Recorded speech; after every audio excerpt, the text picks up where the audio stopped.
Inside New Orleans Sports with Eric Asher is underwritten by... At Villere's Florist, we deliver the magic of flowers 7 days a week to the North Shore and South Shore in the New Orleans area. Whether it's for birthday parties, baby celebrations, Villere's provides colorful floral displays for all.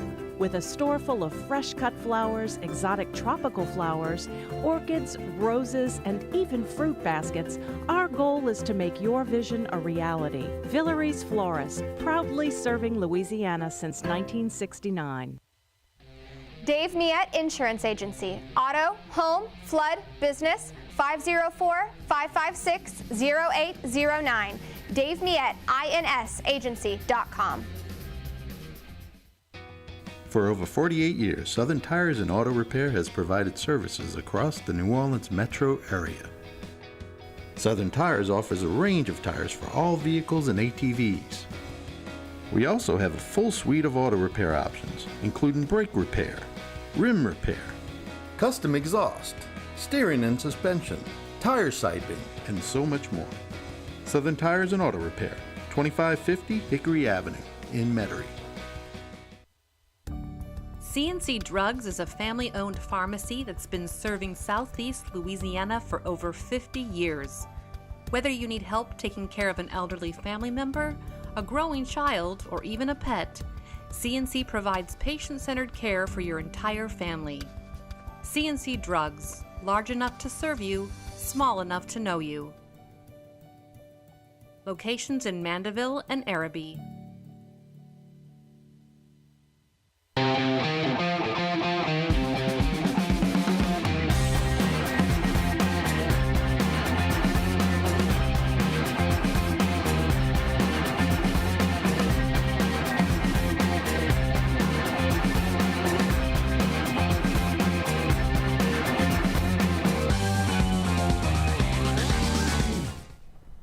Good afternoon and welcome to another edition of Inside New Orleans Sports, live from our Pontchartrain Production Studios. Hope you're having a good week, as today we'll, of course, look at all the home teams. The Saints, the Pelicans, Tulane, LSU, and, of course, the University of New Orleans, all on tap today. To break it down for us, two of the best we have in the city. Jude Young, again, voice of the UNO Privateers, also host at 106.1 FM, and of course, one of the owners and contributors to CrescentCitySports.com. Guerry Smith has the most comprehensive website when it comes to Tulane athletics, the Wave Report. Also, he writes for NOLA.com, the Times-Picayune, the Advocate. Both these gentlemen are on our panel today. Welcome to the show, guys. Thanks so much for coming down today. And before we get started, I always like to let you throw the floor to you guys. Tell everybody about what you guys are involved in, the websites. Throw it out there for us first, Jude. Well, it's CrescentCitySports.com. As you said, we cover everything across the board, high school, college, and the pros. Of course, high school football playoffs start this week. Part of that coverage every Friday night on 106.1 FM. We also have a Tuesday night show from 6 to 7, part of Ken Trahan and I's hour each weeknight called All Access, right after this gentleman's show. Again, 106.1 FM, and also on that station, the voice of UNO Privateers basketball. We had our first game Monday night, homecoming coming up on Saturday at 4. So I'd appreciate it if you can't come out and enjoy the festivities on the lakefront all day, to tune in to the station. Tick Price and I will have all the action. Yep, and of course that's a big deal over the weekend, as again the entire Cumulus cluster will be out there, all the radio stations. There's going to be food, fireworks as well, from what I understand. So it's a big deal on Saturday for the home opener for the Privateers. Right, we're really fortunate to have nice weather for that. You only get one chance to do homecoming, so we're expecting a nice crowd. Sounds good. Gary, welcome back to the show. Sure. I say it all the time, nobody covers Tulane better than you, but again, you're so much more than just a guy that covers Tulane. You cover the Saints as well. Tell us all about your site and, of course, what's happening at NOLA.com. Sure, the site is the Wave Report, Tulane.rivals.com, the Rivals website. It covers Tulane. Just talk to a beat writer for UCF. Tulane has a huge game at UCF from the Daytona Beach Journal. You can get his take on UCF and what he thinks, how good that team is coming into the game on my website, again, Tulane.rivals.com, thewavereport.com. Big weekend, obviously, for Tulane, huge. And I've got a bunch of stories coming up for the Advocate off of that. Catch that on NOLA.com as well. But again, you'll always get it first at the Wave Report, so make sure you check that out. And he's with me every single Thursday at 4:15 on the radio show. Guys, let's start off a little bit different. I want to start with UNO football, which is not happening. The students had an opportunity to be able to vote on a fee that would have, again, I guess, somewhat financed the new football program. There was some women's soccer and some other things that were thrown in there. Overwhelmingly defeated.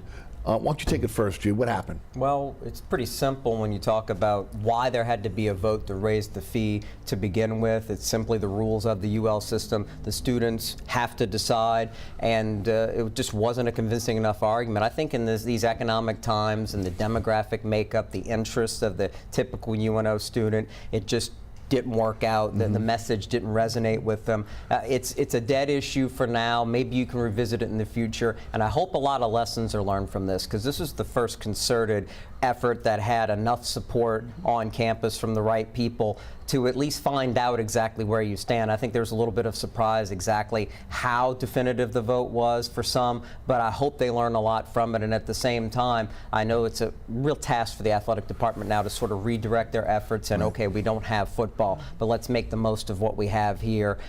We've got a great history in basketball and baseball in particular, and there's belief that they can build off of that if they can have some success coming up. Jude, there's no end around on this, no way to go to the legislature, no way, no, I mean, at this point, it's a dead issue? Nothing that I've heard. The only way is if it were totally privately funded to get the thing started, try to get them on the Southland level, an FCS program, and then maybe come back around and say, okay, we've proven we've gotten a lot of money behind this. You get a feel for it, a taste for it. Maybe you do club football again, which was actually very successful about a decade ago. So there's some of those discussions, but right now I think it's time to reflect a little bit about what just happened and then maybe revisit it, thinking about future plans, maybe come summertime. Yeah, well, you know, again, the biggest, again, shame of all of this is the new stadium. And the stadium's going to be built right there next to the baseball field. Because again, we need new stadiums for high school football. That would have been a money generator for UNO, just by having that stadium there. What's your take on this, Guerry? My take was that I knew it wasn't going to pass. That's, I cover UNO some. I have not been involved in the covering of that. Jeff Duncan at my paper has been the one covering that. But I know some students at UNO. I knew the feel, so it did not surprise me at all. Maybe the overwhelmingness of it was a little jarring, but I didn't really see it passing. I don't know if they did a big enough. It's a hard. I don't know if they did a big enough sell job explaining what the reasons were ahead of time to the students, but I had a feeling this was going to happen. It's a different student community than most universities. I went to UNO. I was a commuter kid. You got a lot of commuter kids. You got a lot of kids that are foreign students that are there. Those that are in the dorms. You got a lot of adults. Is what I did as well. Go back to school and try to get that degree. That are there at night. They go in the night school. So it's a different demographic than what you would see at maybe a ULL or some of the other schools in the Southland, right? And it's a real handcuff as a result of that, because you can understand the student perspective. Most of them are on a budget. If they're coming back to school or they're transferring for another, it's very important that they make their budget work and get the credits, the hours, the degree that they're looking to get. So asking them to spend, in this case it was $300 for a full-time student per semester, may not seem like a lot of money, but whether you're paying that up front or it's going to loans, I can understand where students who aren't thinking they're going to get any tangible benefit, especially the upperclassmen who there won't be football for 2 or 3 years actually on the field. They're not thinking about life as an alum. They're thinking about, I need to get through and get my college degree and get a job. So again, you have a hard sell there to sell a vision that's well beyond what a student's worried about. They're today, they're this week. They're not thinking about 5, 10 years down the line for themselves in a lot of cases, much less the school. Well, there is a success story. Look at Nichols, and look at what Nichols has been able to do with their facilities. Again, football there is thriving. So there are success stories, but again, right now it looks like obviously UNO is going to put that on the back burner. And again, comparing even to a Nichols, Southeastern, McNeese, you name it, Northwestern State, those communities are about that school. That school makes all those communities. Absolutely. So there's support there. If there's money there, it's going to go to the school, including athletics, because they know how that can reach out well beyond the region and draw attention, positive attention to the school. New Orleans is a completely different animal. You're fighting so many different entities in sports and otherwise just to get any sliver of attention, and the money is pretty thin as far as going around as well. And guys, you know what really surprised me? Look, it's always the same thing. When there's a need, go to Mrs. Benson. But this is football. And this is growing again the sport that she's involved in. I'm a little surprised that she was not involved, or the Saints in some form or fashion were not involved in this. Now, I think there's a little bit of a wait and see for them, because you talk about what a stadium could do out on the lakefront and that plan, but at the same time there's competing interests just right next door to the Saints' own facilities. What are they going to do with Zephyr Field? There's talk about turning that into a multi-purpose soccer, football, and I hope that happens, but there's also land in between there and the facility that the Saints and Pelicans have control of. Maybe that could be a high school stadium just for football, while the main facility is for bigger events like the USL team that I know had interest in the idea of having it out at UNO if it was some state-of-the-art 20,000-seat building. Maybe that's not entirely dead, and maybe that's a pathway forward even without football to show that UNO's serious about having the facilities to support something that big. I did hear something, and both you guys know this, and I did not know this till yesterday actually. So Celebrity Chef Scott Craig said this on the program. He's a big UNO alum, obviously a guy that gives to the university. He's part of a lot of their boards. The baseball team doesn't have their own training, their own locker rooms?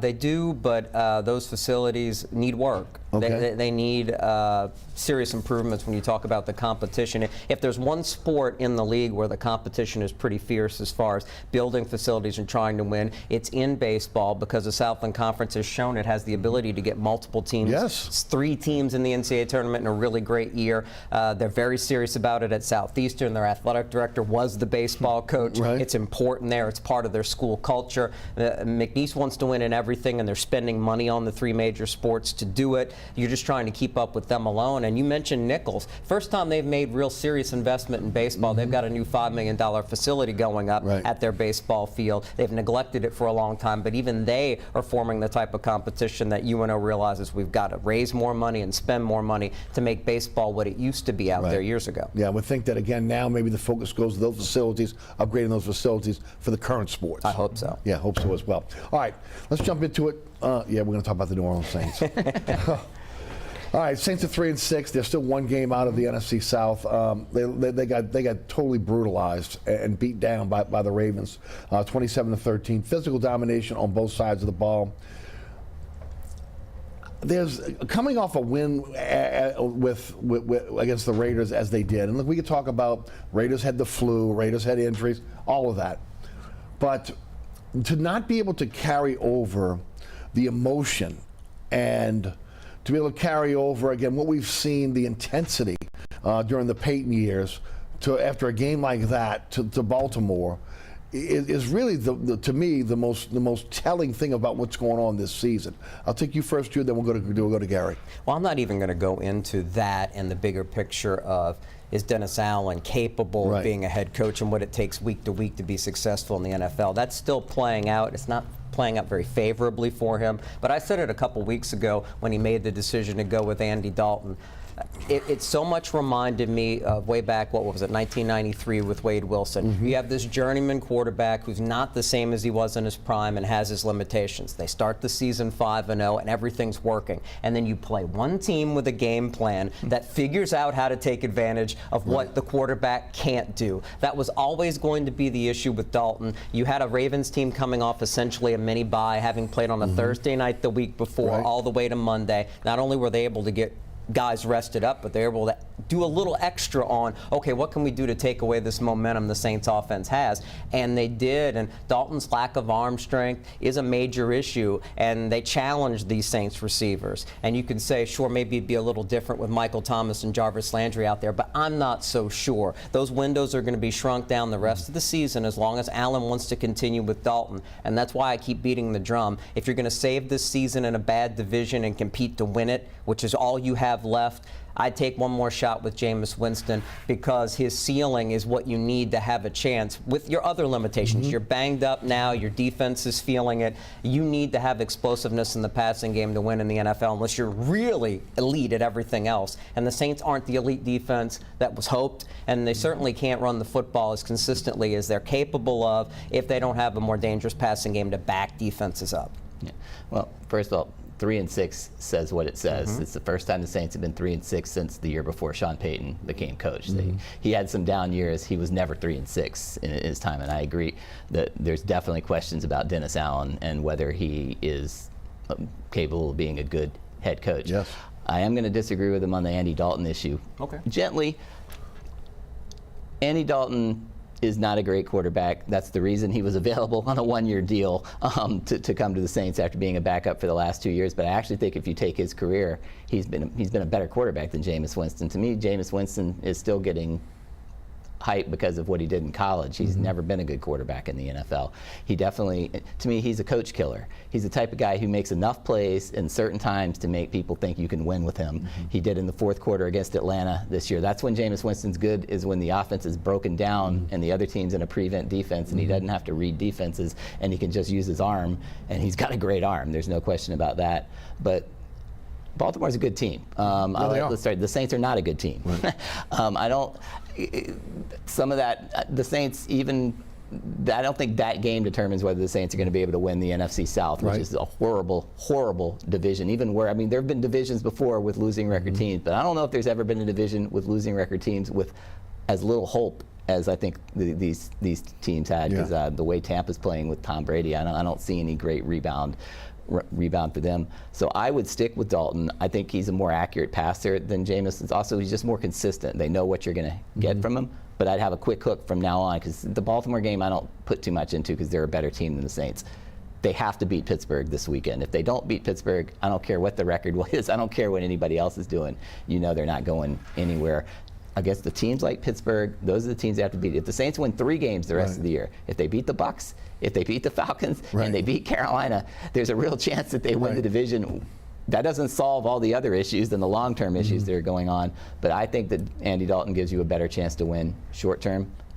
Wouldn't be surprised if I were wrong. And again, if he plays if he plays against a team like Pittsburgh, like he did against Baltimore, then I've got the hook. Right. And my counter to that is the 2 words you said talking about Andy Dalton. He has been a good quarterback in the NFL. He's not the same guy who took the Cincinnati Bengals to the playoffs 4 straight years. It has been a while, and he's aged, and it shows. And the reality is you can't change the decisions the Saints made after pursuing a Russell Wilson, going hard after Deshaun Watson. They made the decision to invest 5 times as much money in Jameis Winston than they did Andy Dalton. And Winston wound up being slow to recover, more injuries happen in training camp, and he gets beat up early in the regular season. If he is healthy now, I think you have to go with him now and see if he can play up to what you had him on track to do last year. And again, I know that was Sean Payton, but it's still the same system. It's still Pete Carmichael running the offense. I think you have to find out now and quickly to give him confidence to step in. You can do it after a loss where your offense struggled against a Pittsburgh team that, yes, coming off a bye and a bit desperate, but at the same time, it's kind of a lost season for them already. Rookie quarterback starting. See if Winston can get the job done and have a quick hook with him. You can always go back to Dalton, who will be prepared and give you that low ceiling where at least you have a chance week in, week out. But I don't see, if you go with Dalton most of the rest of the way, that you have any chance to win the division, even as weak as it is. He got chances to start because of injury the last 2 years. I won't hold Chicago against him, but I will hold Dallas against him. He couldn't win with a very good football team around him, where a Cooper Rush, who isn't that talented a quarterback, was able to win this year when Dak Prescott was hurt. I think that says it all about what Dalton is. He's a fill-in guy, but they're not going to get to even the 8 wins they need to. Maybe 8 gets you the division title with Andy Dalton. Might be 7. The rest of I have a feeling the Bucs are going to get there, so you're going to have to get to 8 or 9. I just don't see him being able to do that, especially with games at Cleveland and Philadelphia and San Francisco. And can this offense, even though the Rams are struggling, score on that defense next week?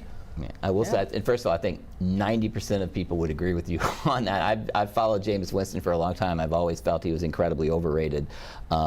But I will say, regardless of your opinion on this, we do know for sure now what the Saints really think about Jameis Winston. Sure. They can talk a good game. There's a reason they went after Deshaun Watson, which went against all that they claimed to be about when they went after him. They didn't trust Jameis at all. And it is incredibly unusual for a team to not put him back as a starter in this situation when he's coming, unless he's not even close to being healthy after you've claimed to be committed to him against. And he's right. I can't argue that fact. Andy Dalton, he was terrible in Dallas. I saw some of those games. He's played a lot better than that for the Saints this year.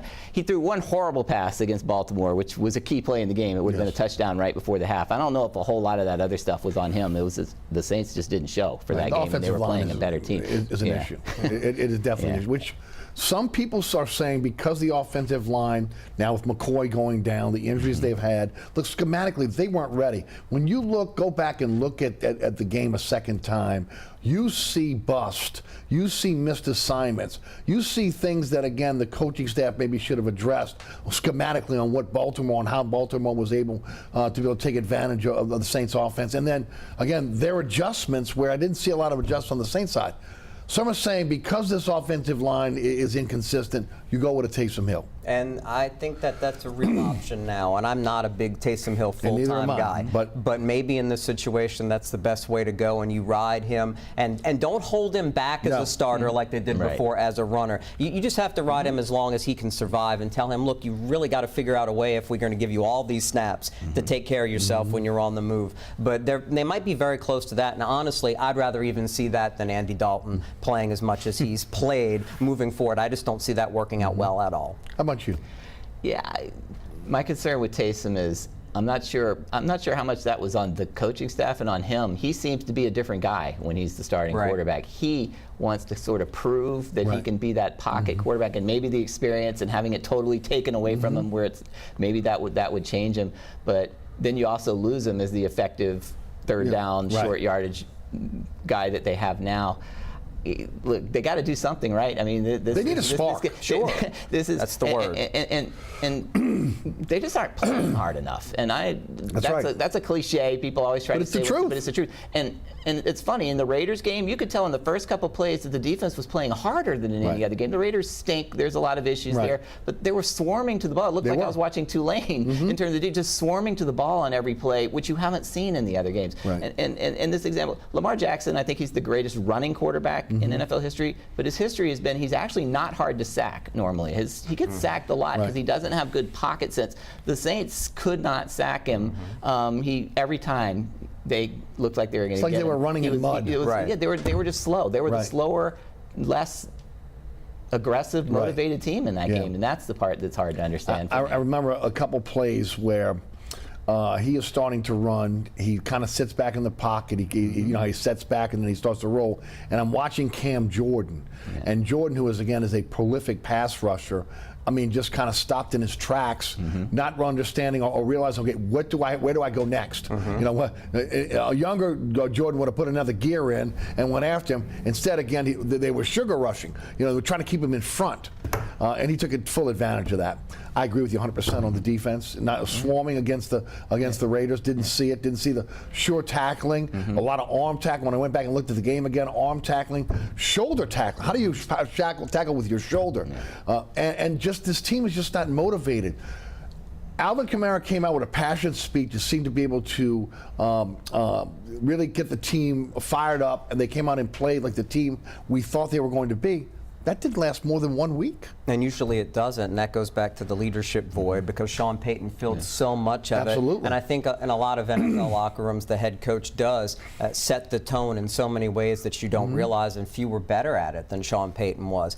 You've got a total void, clearly, of that now on the coaching staff. But you would see more consistent intensity week in, week out. They should have been able to build off of that Raiders game and come out with a sense of urgency and fire against a Baltimore team that is woeful at wide receiver because of injuries. They were missing their all-pro caliber tight end in Mark Andrews, and yet you still let them methodically handle you up front. Just a little bit of passion and fire could have gone a long way. Instead, stuck in the mud is a good way to describe it. And then coming out in the second half, and I think that drop by Callaway that could have cut the lead in half really hurt emotionally. Baltimore gets the second half kickoff. They go right down the field, game over.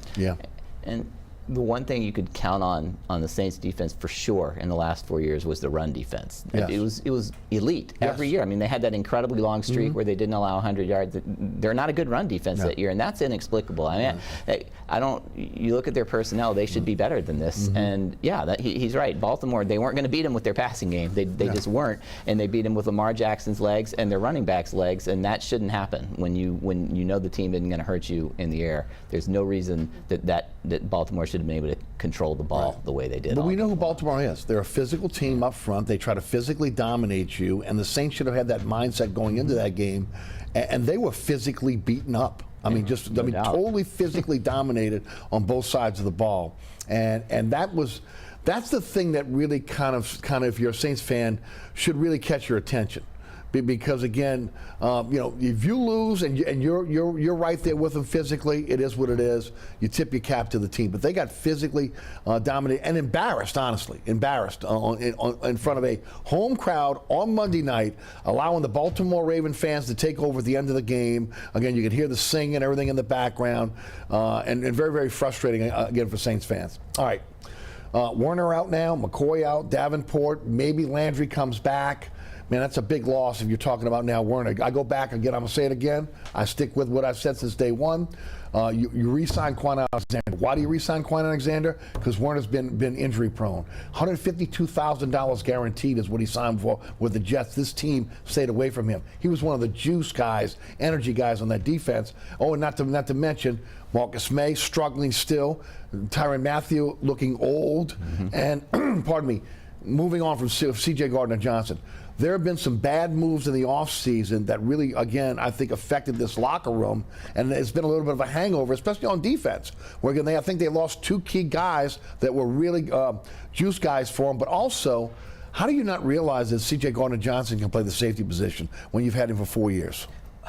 It's so difficult to understand what they were seeing other than the fact that they wanted the personality out of the locker room to the point that they didn't explore the concept. And when you talk about the run struggles, it starts from front to back with any defense. We always think it's one up front, and it is. And that's where we start here, because the problem is the Saints simply aren't good enough at defensive tackle anymore. Not anymore. David Onyemata is not the same guy down to down as he was before the PED suspension. And the rest of those guys should be package guys and certainly not run stuffers. The best option may be Shy Tuttle. He's really not that good, and he's certainly no Malcolm Brown from a couple of years ago. Warner being hurt and not having the depth behind him, now that hurts you, like you mentioned. And you don't have defensive backs when most of the time you have 5 and 6 on the field who are as good at tacklers in those safety and hybrid positions, because Gardner-Johnson's gone, because even late in his career, Malcolm Jenkins was a pretty sure tackler who was always in the right position. Now you've got guys like Justin Evans who have talent, and Tyrann Mathieu, who may be washed up, I don't know, or at least not motivated. They're missing tackles. He's making business decisions. Yeah, he is. But also not maybe putting him in a position where he can be successful. Right. Let him be a guy like a rover, roam. Let him again try to make plays. And is that about co-defensive coordinators and Dennis Allen not doing what he does best? Yeah. Right. And with Mathieu, I know somebody who covers Kansas City. I was told, but when he signed with the Saints, that he was overrated. That he was not the same player he was when he entered the NFL after an unbelievable career at LSU. So I've not been surprised by that.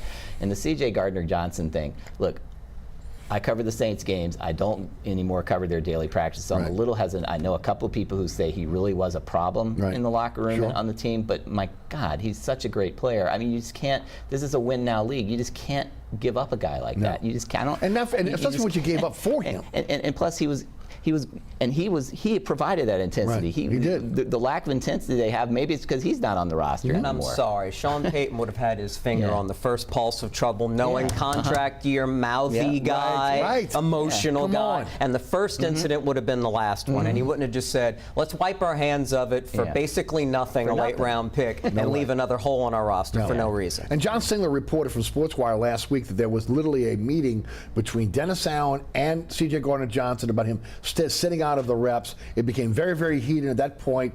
Allen threw his hands up and said, well, you know, you can trade him to Loomis, and Loomis moved on from it. Yeah. In a contract year, for a guy that's that good, you don't do that. And then, of course, for a team that desperately needs picks and high picks, I'm not talking about garbage picks, trash picks that they trade away constantly. You need to get something of value for him, and you didn't do it. The other big question mark is Michael Thomas, out for the year now again. Look, I've said this on the radio show. I think I said this last week on this show. I'd love to get you guys' opinion. I am not upset with Michael Thomas because of the injuries. Injuries happen. My issue is waiting too long to get surgery, okay? You waited too long on the ankle surgery. It cost you 2 seasons. You have the toe injury now. Some are saying it's a Liz Frank injury. I had a guest on last week on the radio show that said it was a Liz Frank injury before they put him on injury reserve. You should have had surgery 8 weeks ago, okay? And then maybe you got a chance to come back at the end of the season and maybe be a help. The issue to me is, again, not going this weight. Let it see if it can heal on its own situation with Thomas. It didn't work with the ankle, and certainly has not worked with the toe. Well, I mean, when you talk about a Liz Frank injury, if you go surgery, you're probably done. Okay, right. So I understood the waiting it out, especially if it were a hybrid type injury and not your classic one where it's pretty cut and dried. You need to have surgery. It's going to be a year recovery. Right. I can't hold against him the past for what's happened now, but I know a lot of fans do, and understandably so. That's hurting you more now when you think about the money invested in him in this contract and how little you're going to wind up getting out of him. But what's done is done, and it's just the shame that it hurt at a time where, going back to Dalton, having him as that security blanket that can simply get open, just using body control, doesn't have to do a lot. You throw it in his direction, he's going to catch it, and you're going to be able to move the ball down the field. Not having that, it's brutal for this team, no matter who the quarterback is, but particularly if they're going forward with Dalton right now. We'll see. That's what Jarvis Landry does well. Right. Maybe that adds just a little extra more, that you can keep drives alive and gain a little bit more momentum throughout games, because you can't trust, unfortunately, Callaway, a Traquan Smith when healthy, to bring that to you. And you're not going to ask Chris Olave to do that. The way he's built, he's not going to last very long. So they really need Landry back. But what's done is done with Thomas, and they'll revisit it again in the offseason. But basically, they're stuck with him, and they hope he gets healthy and stays healthy for once in 2023. We can talk about a lot of the reasons the Saints aren't good, and they're all legitimate, but that may be the number one. This is a guy, Michael Thomas, who was breaking every single record that existed in the NFL for receptions, single season to this point in the career, and they've gotten nothing from him in 3 years. I don't blame him. You get hurt. I agree. He maybe should have had surgery the first time earlier, but that's a tough blow to come back from. This is a guy, he was catching 150 passes, and now he's catching 0. That's just not an easy thing to recover from. And Let's talk about touches. Let's talk about, again, Carmichael. Just again, I don't know what planet he was on last week. Kamara got nine rushes, three receptions on 6 targets. Taysom Hill had 1 rush, 1 pass thrown, and 1 target as a wide receiver. Olave was 6 for 9 in terms of catches to targets for 71 yards. I'm sorry. Okay, those are your 3. Those are the 3 weapons you have. You have to get those guys the ball, and the fact that Kamara and Taysom were rarely used is a mortal sin on the part of Carmichael as an offensive coordinator.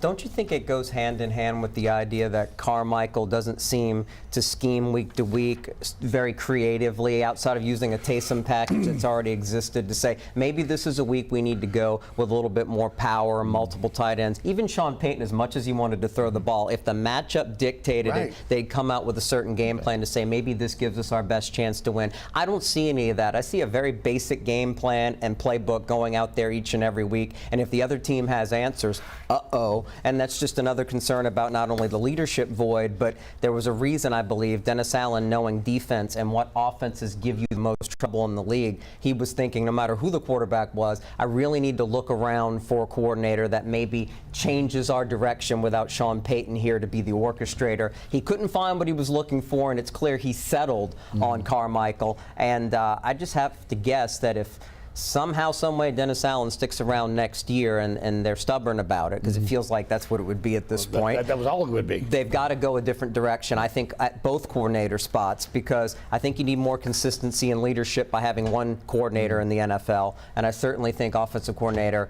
they're going to have to make a change at quarterback, and they might want to make a change in scheme to go with it.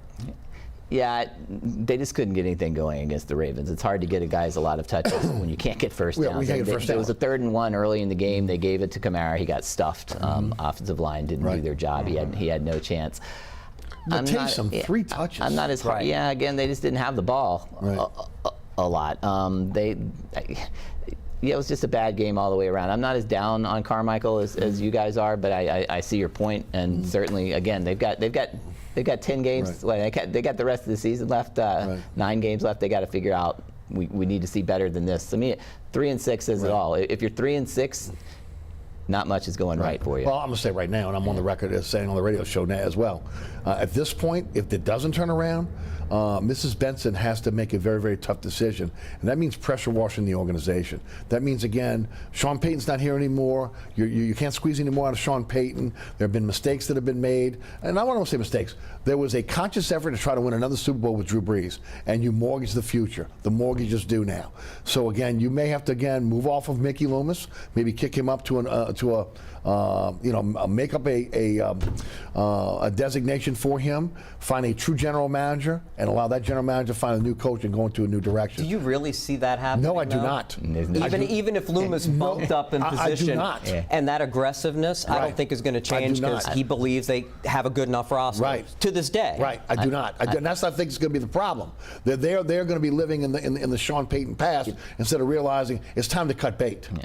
I actually still think there's a chance for them to salvage this season, but let's assume they don't. Me too. And they go 6-11. None of that's going to happen. They're going to chalk it off to, well, it was the first year without Sean Payton. There's injuries, there's stuff like that. The next year will be better. There's not going to be any serious changes. I'll tell you what, that dome is filled with season ticket holders again, and supposedly a long list of individuals that want to be season ticket holders.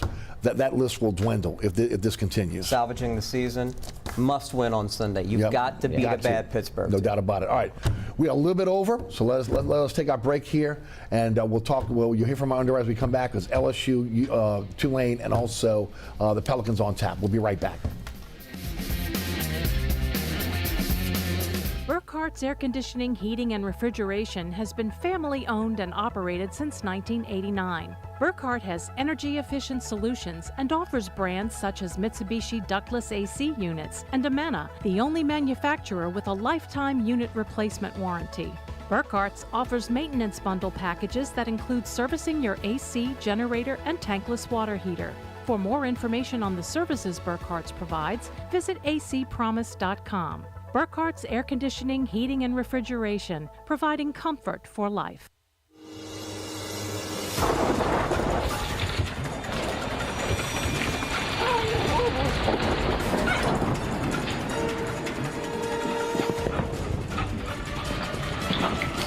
Experiencing rough weather with a bad roof can be a nightmare. It doesn't have to be. Suburban Roofing, because when it comes to roofing, there is a difference. Located at 3701 Iberville Street in Mid-City is Katie's Restaurant and Bar. Open 7 days a week, Katie's offers daily specials for lunch, dinner, and Sunday brunch. Serving New Orleans cuisine such as fried shrimp platters, grilled redfish, and a fully stocked bar. And don't forget about our expanded event seating and local entertainment. Featured on the Best of Food Network's diners, drive-ins, and dives, Katie's Restaurant and Bar. Welcome back to Inside New Orleans Sports. Our guests tonight are Jude Young of CrescentCitySports.com and also Guerry Smith of the Way Report NOLA.com as well. All right, let's jump into it. LSU huge victory last week. One for the ages, 32-31 over Alabama, 7-2 now. Number 7 in the college football playoff poll. They are 7th in the AP, 8th in the coaches poll. And it was, as mentioned, a win for the ages. Guys, the gutsy call at the end to go for 2 points, but also, again, the preparation, the game plan, the adjustments made by Kelly and Kell and his staff, going up against, again, Nick Saban, and just, you know, the Goliath that is Saban in Alabama. What a game for the LSU Tigers. Look, LSU needs to stop stealing the shine from Tulane in the local media. What are they doing? This is Tulane's year. It's ridiculous what's going on with LSU right now and the way it's set up since that Tennessee game. And yeah, against Alabama, the one thing we've seen consistently is LSU does a great job at making adjustments. We saw that again in the second half, but just their total mindset going into these games now where they're going to execute their game plan. They don't make major mistakes on offense. They've avoided the big turnover, and they were able to go into a game that was played how I expected it to be played.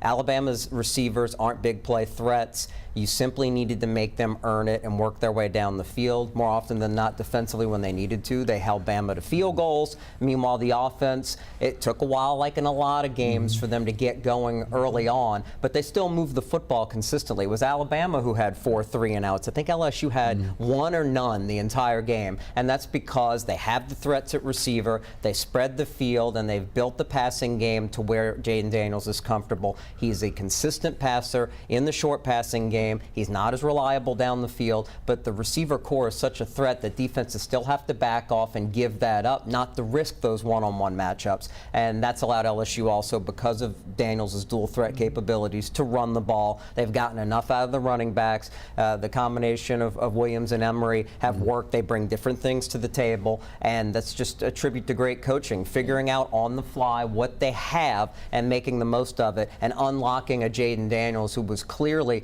hindered heavily in his development at Arizona State and had a lot more in him than anybody really expected. That's the key. If you don't have the quarterback, as Tulane with the development of Michael Pratt, if you don't have the quarterback, you can't maximize your potential to be a contender. Guerry? LSU won that game because they have a coach who's Saban-like. That's that simple. Absolutely. I mean, they've not had, they won with Les Miles, they won with Ed Orgeron, they did not win because of great coaching. Now, there were some things they did really well. The motivation factor, LSU used to play really loose against Alabama under Les Miles when Alabama looked really tight in a lot of those games, but just the organization. I did not think LSU had much of a chance going to this game, and so I'm watching the opening possession. Alabama's buzzing straight down the field. I'm like, see, and then a pick in the end zone, which was a bad play by Alabama, but a great play by LSU. And then for the rest of the game, LSU looked like the better team. It could have gone either way. Yeah. But then that 2-point conversion too. It's not just the decision. That was a great decision that time. It's the play. The play was so many times you see a team go for 2, and then they have the quarterback roll out, and then there's like no play. It's just like roll out and try to take the best. It's like and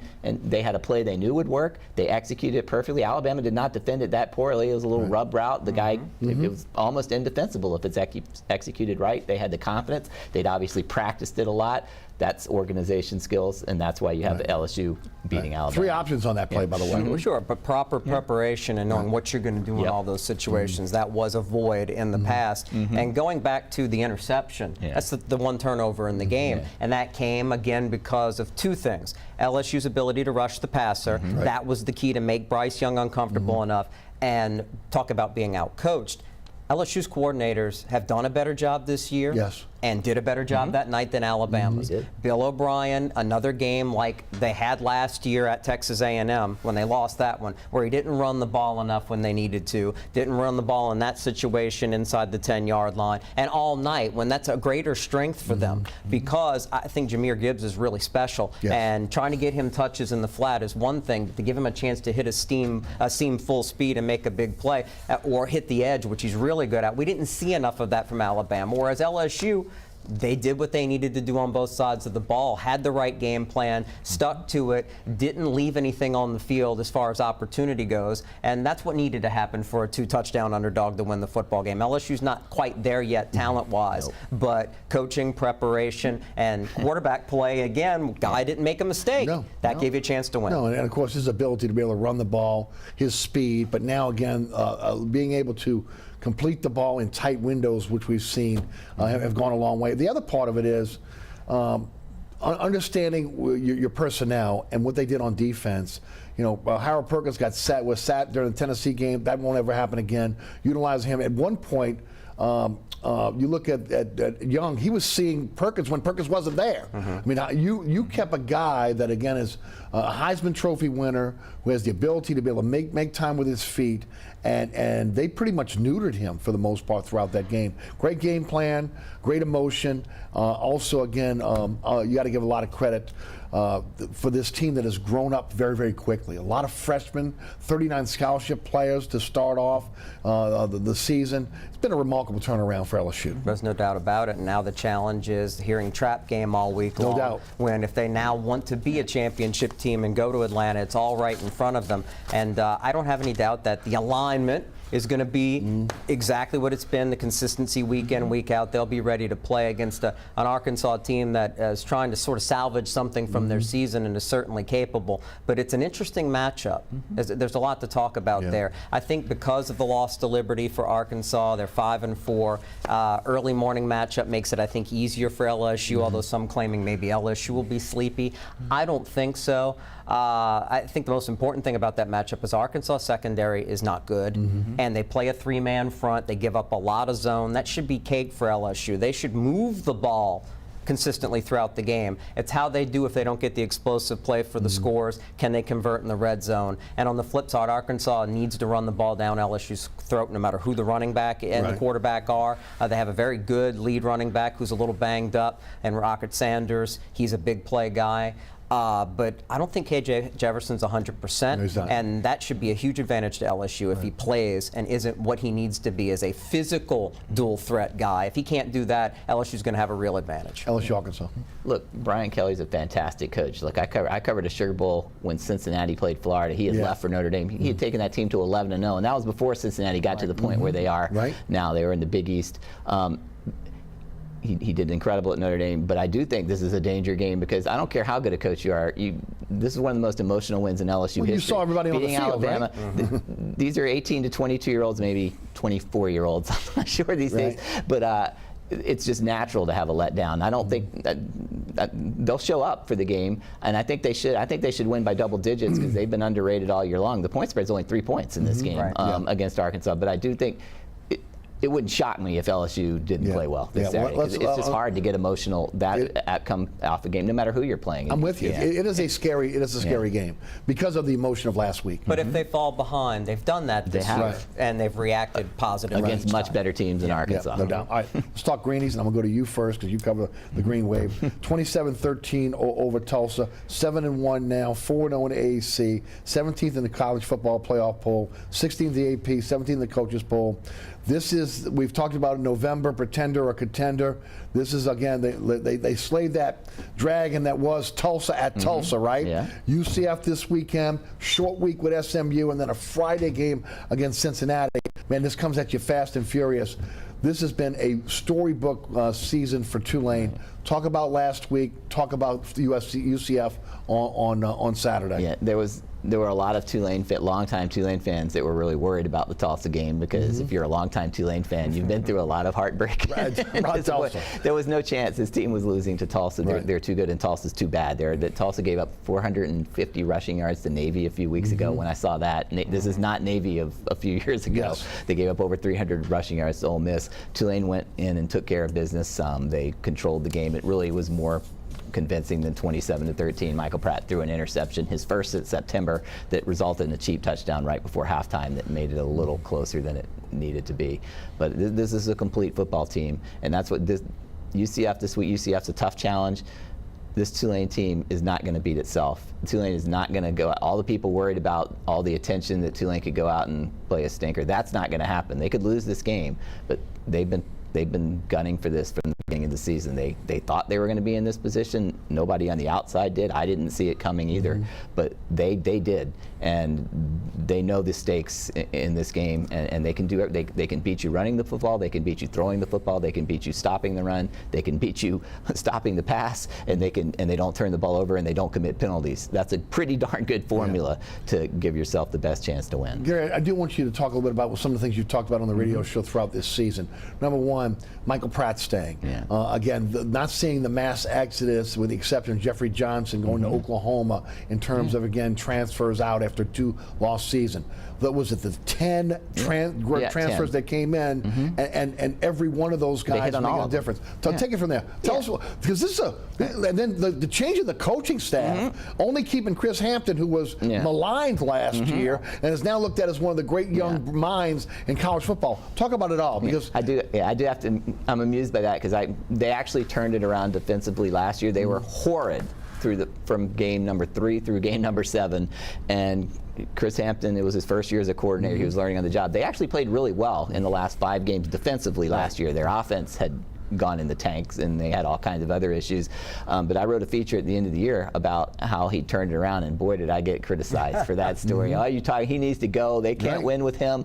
Well, yeah, he's an excellent coach, and the players swore by him even last year when they were struggling. But the fact that only Jeffrey Johnson left, that's unheard of in modern college football, when a team goes 2-10 and has they really didn't have any external issues. It was all internal. They just didn't play well, and that was in large part because of being displaced for a month for Ida. They were one of the players yesterday, one of their cornerbacks, Lance Robinson, was saying they were getting medical attention in the bathroom at the hotel. I mean, they were working out at a high school lifting weights. That doesn't play in big time football. There was just too many distractions, too many things wrong. So they were much better than they showed last year. But yeah, and then the other fact is they're just not the same team they were last year, because they brought in 10 new players, and they've had a checkered history on bringing in transfer portal guys. They hit on all 10. That's also unheard of. And when I mean hit on all 10, they hit on all 10. Most of them are starting. The one I'll focus on now, Jarius Monroe, he played at Nichols. Tulane wouldn't recruit him out of high school. His brother, he's a legacy player. His brother Darian Monroe is one of the all-time leading tacklers in Tulane history. He comes to Tulane. He's terrific. And now they need him, because their best cornerback, Jaden Kennedy, suffered a season-ending knee injury. They plugged in Jarius Monroe last Saturday. He had about 8 tackles. He leads the cornerbacks in tackles. He makes plays. It's that kind of situation. So they returned a lot of really good players that people didn't realize because of how bad the year was. And then when you add 10 impact players on top of those players, that's how you get a team that's 8-1 and ranked. And just again, the guts to be able to walk away from guys that you've been coaching with for almost your entire coaching career, and to say, look, I got to go in a different direction. That's what Fritz did. Your thoughts on the transformation, your thoughts on UCF coming up on Saturday? Well, honestly, we could go on, and Guerry knows as well as anybody, just everything that's come together for them to survive from the hurricane last year. The Pratt injury against Ole Miss is a big reason why the offense went in the tank as well. So everything goes against them, but they never lost faith in the program, each other, and Fritz, who was able to make the right moves. Finally got an offensive coordinator who can game plan week to week, and they have balance because they have talent to throw the ball. They have a great stable of running backs. There's just so much. Offensive line's so much better too. It's so much better, and but there's still the real concern when we switch our attention to UCF this week, because this is a matchup that's going to be won in the trenches. That's the big thing here, is UCF and Tulane, I think, are the best teams, as well as they performed up front on both sides of the ball in the conference right now. Yeah, and that up front is the key, because the offensive line is better, but we'll find out how much better this Saturday, because that's the area. They have Tyjae Spears is one of the best running backs in the country. They've kind of protected him a little bit because of his injury history last year, but if he gets room, he's going to hurt anybody. Will they be able to block UCF up front, and will they be able to protect Michael Pratt? If they do those two things, I think they win this football game, and we'll find out, because they haven't played. Kansas State had a pretty good defense, so they didn't score a whole lot on Kansas State. They moved the ball, but they only scored 17 points. Houston gave up 77 the last week, but before that, they were pretty good defensively. Tulane, obviously, they were down to a third-string quarterback. Tulane didn't move the ball for much of that game. If they can protect Michael Pratt and they can give the running backs room, they're going to have a lot of success. And defensively, the Knights, different from how Tulane plays, where they're just so solid from front to back and being in the right position, forcing teams to drive the ball down the field. One of the best defenses in the country, and not giving up explosive plays. UCF's trying to make havoc in the backfield. They play differently. So Tulane needs to stay ahead of the change and avoid those moments that can kill drives. And then on the flip side, it's really hard to know what Gus Malzahn's going to do a quirky play caller. I'm not going to call him a mastermind, but he's had some great success. Is John Rice Plumlee going to be able to play? And he's the type of quarterback that runs the scheme that Malzahn prefers because of his dual threat ability, such a dangerous and speedy runner. And Mikey Kuhn, who won a bowl game last year, played well last week in relief. He's a true pocket passer, so it's very different. It's a real challenge for Tulane to prepare for two completely different offenses this week. And it's a real challenge to know what's going to happen because Gus Malzahn, his teams are all over the board. I'll never forget, he had his Auburn team that beat both Alabama and Georgia that ended up playing for the national championship, and he still lost 3 games that year. I mean, week to week. And then this year his team, they're considered the most talented team in the American Athletic Conference. They go to East Carolina, which Tulane handled with no problem, and get clobbered. That we're just never in the game. His teams, I don't think we're going to see that UCF team on Saturday, but sometimes his teams look incredibly well prepared and play great in big games, and sometimes they look incredibly ill prepared and don't play well. And I think he's mainly a running coach. He needs he is not, he has this it's funny, these spread type coaches, people think they pass all over the field. His teams run, and if they don't run successfully, they're not really sophisticated enough in the passing game to beat you on that. Motion, misdirection, just trying to confuse you to set up the big play up the field. They make you work east and west, and Tulane just needs to be disciplined, not give up those big plays, because I don't think UCF's going to get any of the big passing plays down the field. They're going to have to drive the ball down the field, and Tulane's been great in the red zone. I just love the matchup for them no matter who the quarterback is, because I think their consistency from week to week is now something you can rely on. Like them this weekend? I do. I think it'll be a close game. Again, I want to see how this offense does, whether it can put the same number of points on this. 25 points wins the game. I have it 27-24. There you go. There you go. All right, just about these two guys. It's got about 3 minutes here. I want to talk about the Pels. 6-5 now. Went 5-5 with the first 10 games. Hey, Willie Green's told us to he's going to judge his team by 10-game increments, so we will do the same. You got to be 8-2. You got to be 7-3 going forward if you're going to be a top 4 team in the West. Now again, they lost 3 games in overtime. They had a lot of injuries, so maybe you don't get too upset by what's going on. But a big win last night. 6-game homestand coming up. This is where the rubber's going to hit the road for this team. Yeah, and I think it's going to come together because I know Green's also frustrated at times. We knew defense would continue to be an issue as far as the team concept. They have the individuals, but when you have up to 12 guys who are worthy of playing in your rotation and you have injuries each game that sort of change that mix, it is going to cause some issues, and there's going to be a learning experience over time. People shouldn't panic because when this team gets it right, they should be extremely good when those records are built, which is the crunch time of close games, last 5 minutes. Right now, they haven't got that job done. But the Laker loss is a microcosm of what they're dealing with right now. You have your rookie lottery pick. Dyson Daniels played well enough down the stretch to be in that game, gets the big rebound. All he's got to do is hit 1 free throw, and he doesn't. And emotionally, that just hits you, and you're not going to win on the road most of the time if it goes to overtime in that circumstance. But that doesn't mean that he's not going to be a key player, maybe even in playoff series, because of what he brings. So you're going to continue to see those combinations, and once you get Brandon Ingram and Zion Williamson playing together and knowing who needs to take the lead win based on the matchups, and Willie Green knowing what buttons to push, this team's going to go on a run. This team's going to get, if they stay relatively healthy, into the 50-plus win range, which in the West is going to get you a top 4 seed. No doubt. You got a minute and a half. Yeah. This team is talented enough to win that 50 games, even though they're not a good defensive team. They're talented enough to overcome their defensive issues. The one thing that gives me cause for pause is the three-point line.